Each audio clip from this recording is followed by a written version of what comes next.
শেহতীয়াভাৱে লাভ কৰা খবৰ অনুসৰি গৰৈমাৰী আৰু পূব চমৰীয়াৰ জিলা পৰিষদৰ সদস্য পদৰ কংগ্ৰেছ দলৰ প্ৰাৰ্থী চাবেল উদ্দিন আৰু মজিদা বেগমে বিপুল ফুটৰ ব্যৱধানত বিজয়ী হৈছে। সেই উদ্দেশ্যে যোৱা নিশা প্ৰায় 12:30 ছয়গাঁও সমষ্টিৰ বিধায়ক ৰেকিবউদ্দিন আহমেদে আমিনগাঁও ভোটগণনা কেন্দ্ৰৰ পৰা বিজয়ী প্ৰাৰ্থীসকলক লৈ পোনে পোনে গৰৈমাৰী ৰাজীৱ ভৱনলৈ আহে। নিশা গৰৈমাৰী ৰাজীৱ ভৱনত আনন্দ উল্লাসত মতলীয়া হৈ এক উৎসৱমুখৰ পৰিৱেশৰ সৃষ্টি হয়। লগতে বিভিন্ন আতচবাজি ফটকা আদি ফুটাই দেৱালী সদৃশ পৰিৱেশৰ সৃষ্টি কৰে। গৰৈমাৰীৰ আকাশখন যেন নিশা ৰঙীন হৈ পৰে। উল্লেখ্য যে কংগ্ৰেছৰ অভেদ্য দুৰ্গ হিচাপে খ্যাত সমষ্টিটোৰ গৰৈমাৰী আৰু পূব চমৰীয়া মৌজাত কংগ্ৰেছৰ একমাত্ৰ বিৰোধী দল অসম গণ পৰিষদে আপ্ৰাণ চেষ্টা চলাইও পুনৰবাৰ মুখ ঠেকেচা হ'বলগীয়া হ'ল এই পঞ্চায়ত নিৰ্বাচনত।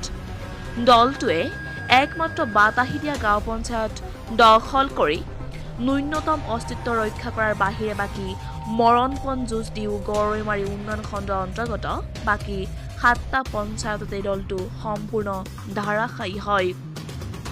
উন্নয়ন খণ্ডটোৰ অধীনস্থ 8খন গাঁও পঞ্চায়তৰ আচলপাৰা পঞ্চায়তৰ সভাপতি পদত কংগ্ৰেছৰ আব্দুৰ ৰেজ্জাক, আঞ্চলিক সদস্য পদত শুকুৰ আলী আহমেদ, মাজৰটোপ গাঁও পঞ্চায়তৰ সভানেত্ৰী পদত কংগ্ৰেছৰ উম্মুল খায়েৰ, আঞ্চলিক সদস্য পদত লোকমান হুছেইন, হাতীপাৰা পঞ্চায়তৰ সভাপতি পদত কংগ্ৰেছৰ মইনুল হক, আঞ্চলিক সদস্য পদত জয়নাল আবদিন, হাতীখলা ভলুকাবাৰী গাঁও পঞ্চায়তৰ সভানেত্ৰী পদত কংগ্ৰেছৰ ৰাখিকা আহমেদ, আঞ্চলিক সদস্য পদত মুবাৰক হুছেইন, জোৰ শিমলু গাঁও পঞ্চায়তৰ সভানেত্ৰী পদত কংগ্ৰেছৰ নুৰ নাহাৰ জিয়া, আঞ্চলিক সদস্য পদত ৰায়হানা খানম, ভাউৰীয়া ভিটা গাঁও পঞ্চায়তৰ সভানেত্ৰী পদত কংগ্ৰেছৰ আমিনা বেগম, আঞ্চলিক সদস্য পদত খাইটন খানম, টুক্ৰাপাৰা গাঁও পঞ্চায়তৰ সভানেত্ৰী পদত কংগ্ৰেছৰ হালিমা আহমেদ আৰু আঞ্চলিক সদস্য পদত কংগ্ৰেছৰ ফিৰোজা খাতুনে বিপুল ভোটত বিজয়ী হৈ কংগ্ৰেছৰ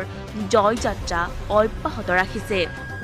ইফালে বাতাহি দিয়া গাঁও পঞ্চায়তত অগপ দলৰ পৰা সভাপতি পদত আলতাফ হুছেইন আৰু আঞ্চলিক সদস্য পদত খাজিদা আহমেদে জয়ী হৈ গৰৈমাৰীত ডাক্তৰ কমলা কলিতাৰ সন্মানটো কোনোমতে বচায়। আনহাতে উন্নয়ন খণ্ডটোৰ অন্তৰ্গত 8টা গাঁও পঞ্চায়তৰ 80টা ৱাৰ্ডৰ ভিতৰত কংগ্ৰেছে 61খন, অগপই 16খন আৰু নিৰ্দলীয়াই 3খন ৱাৰ্ডত জয়ী হয়। ইফালে কংগ্ৰেছে 61খন ৱাৰ্ডত বিজয়ী হৈ কংগ্ৰেছ প্ৰাৰ্থীয়ে শেষ হাঁহি মাৰে। ছয়গাঁওবাসী জনসাধাৰণে ছয়গাঁও হেডকোৱাৰ্টাৰৰ 7টা পঞ্চায়তত এনেকুৱা কিছুমান ঠাইত আমি ৱাৰ্ড মেম্বাৰ জিকিছোঁ। মই ভাবিছোঁ ছয়গাঁৱৰ মানুহ এইখিনি মোক আশীৰ্বাদ জনাইছে। ছয়গাঁও প্ৰেচিডেণ্ট কাউন্সিলৰে বীৰৰ দৰে আমাৰ লগত যুদ্ধ কৰিছে আমাৰ দলৰ কাৰণে। এইটো মোৰ কাৰণে গৌৰৱ আৰু মহাশক্তি। বনগাঁৱৰ জনসাধাৰণে আমাৰ পক্ষত যি যুদ্ধ কৰিছে এইটো আমাৰ কাৰণে গৌৰৱৰ বিষয়।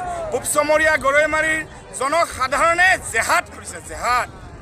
পূব চমৰীয়া গৰৈমাৰীৰ জনসাধাৰণে এই অঞ্চলক আগুৱাই লৈ যোৱাৰ কাৰণে, শান্তি সম্প্ৰীতি ৰক্ষাৰ কাৰণে, ৰাস্তা বনোৱাৰ কাৰণে, হস্পিটেল বনোৱাৰ কাৰণে, গৰীব মানুহ কাৰণে জেহাদ কৰিছে লাষ্টৰ ফালে।